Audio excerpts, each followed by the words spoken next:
first off, kailangan natin ng canned soda. So, wala nang laman. So, ito lang available sa akin. Maganda siguro yung mas mataba.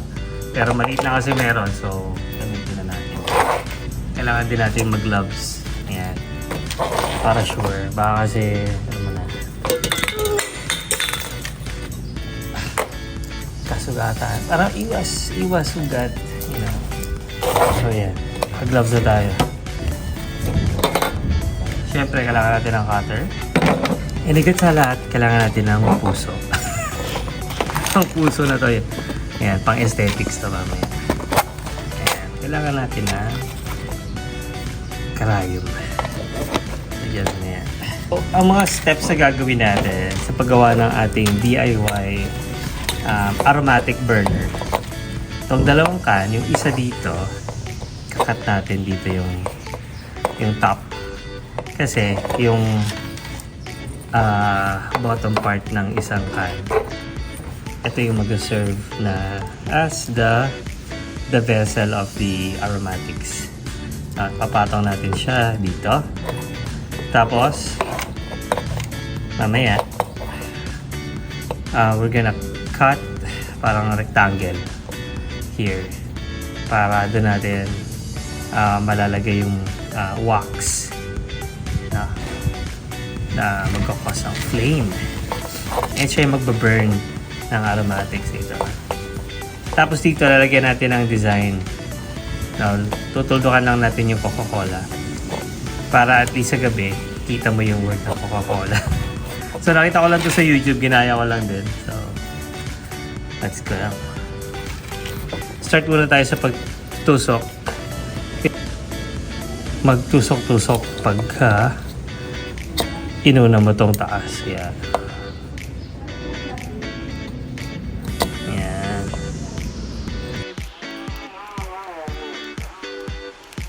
Parang kaya nagkukulam ito.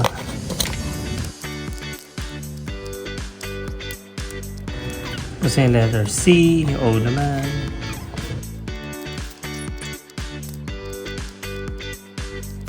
Then we're back to small letter C. So malaking karayom yung pinili ko. Para pwede kang mag-adjust sa maliit lang na butas, pwede rin malaki. So naisip ko itong gawin kasi pansin ko, dumadami yung lamok sa bahay. Siyempre, marami ka rin naman talagang plants. Hindi kaya ng butiki. Hindi kaya ng butiki yung mga lamok eh. Sobrang dami na nila. Pati yung mga gagamba dito, hindi na rin nila kinakaya. So, kailangan na mag-intervene. Kailangan ng tulungan natin yung mga insects.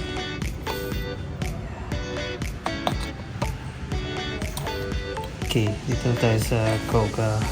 Tapos na yung coca. Ayan, may butas na siya. Then cola naman.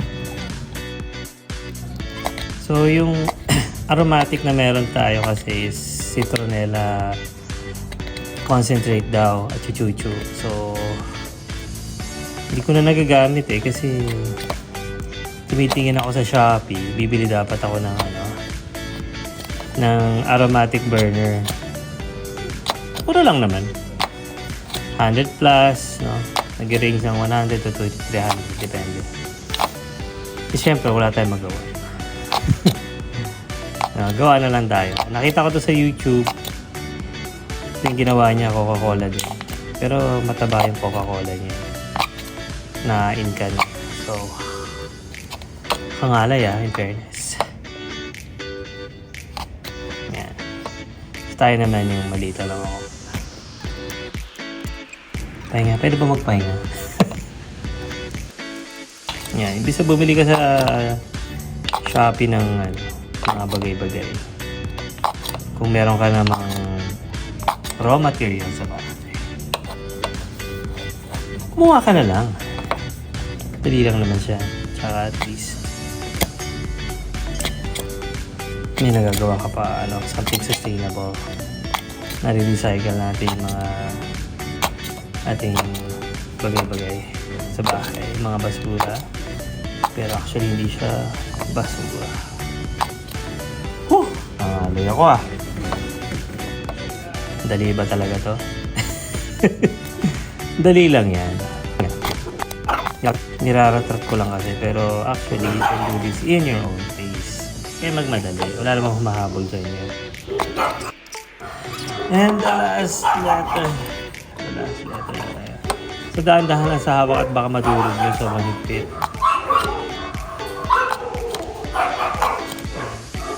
Paamanhin sa ating mga pets na maiingay. Malay. Ako ngalay din yun.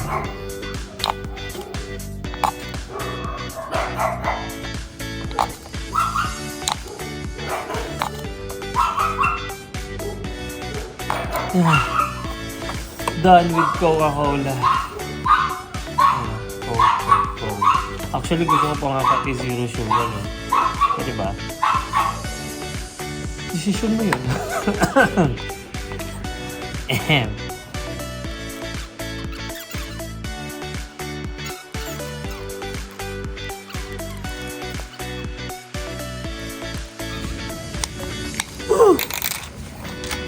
Done. Okay. Medyo nagka-dent, pero mamaya prepares natin sa loob yan. So, it's time. Naikakat na natin to. Mahirap pagkamali kasi napagod na tayo dito eh. Diba? So,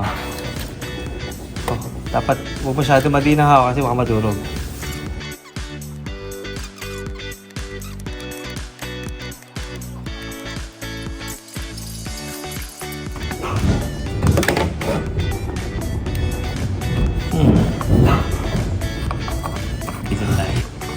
So, ito naman, tanggalin lang natin to.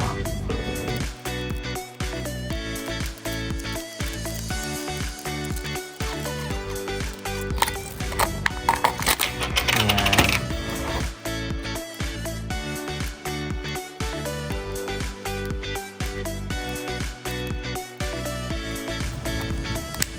Ayan.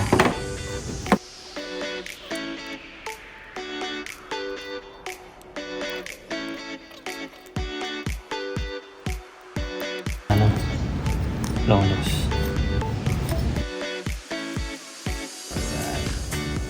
So, ganun din yung gagawin natin dito.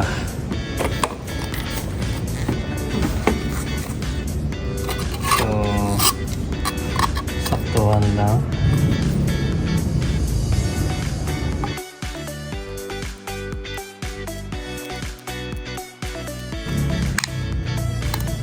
There you go.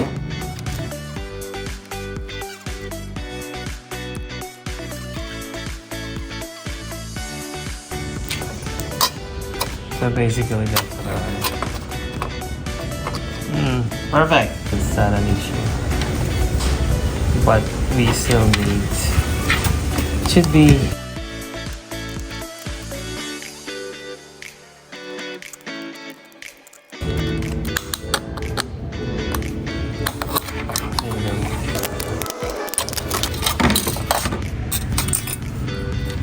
there. So this is where you insert the lighter to fire up the wick.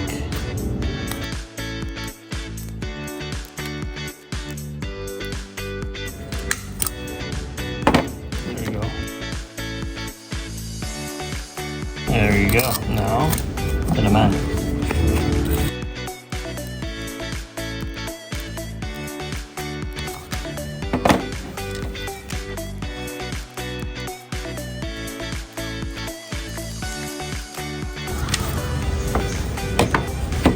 And then the top.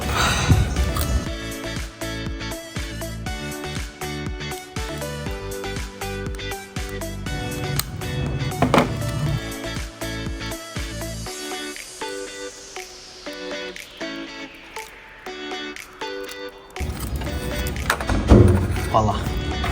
And this part. Voila. Right, so put it in.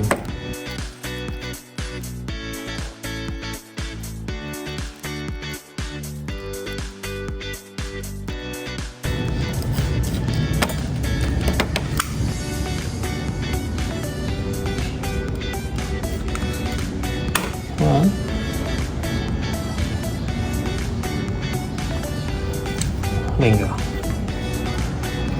But I guess it's still too high. Right? Still too high.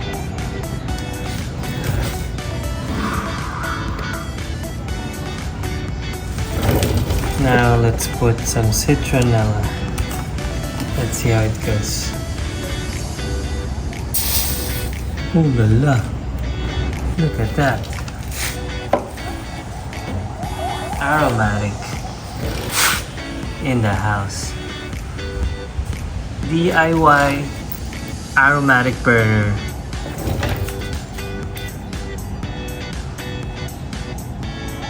By just using recycled candles and some tools.